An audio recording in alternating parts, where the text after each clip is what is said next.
ओ चव्हाण साहेब, बोला. या लवकर इकडे या. आलो.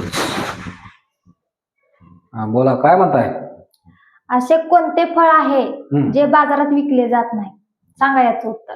असे कोणते फळ आहे ते बाजारात विकले जात नाही? कुठल्याच बाजारात? कुठल्याच बाजारात अरे बापरे, असं काय कुठलं फळ आहे? आहे असं एक फळ. हे फणस.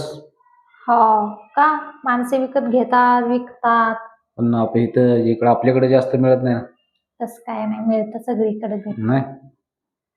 काजू. ती फळं आहेत आणि ती विकली जातात, पण असं कोणतं फळ आहे जे बाजारात विकले जात नाही? कुठंच मिळतच नाही. विकलं जात नाही, मिळतच नाही बाजारात? नाही. येते उत्तर? नाही नाही, अजिबात येत नाही. तर मित्रांनो बघा, यांना जमलं नाही उत्तर द्यायला. तुम्हाला येते का? नक्की ट्राय करा उत्तर देण्याचा. कमेंट मध्ये उत्तर द्या आणि आमच्या व्हिडिओला लाईक करा, शेअर करा, कमेंट करा आणि आमचा व्हिडिओ आवडल्यास आमच्या व्हिडिओला फॉलो करा, सबस्क्राईब करा, जेणेकरून आमचे व्हिडिओ तुमच्यापर्यंत लवकरात लवकर पोहोचतील. धन्यवाद.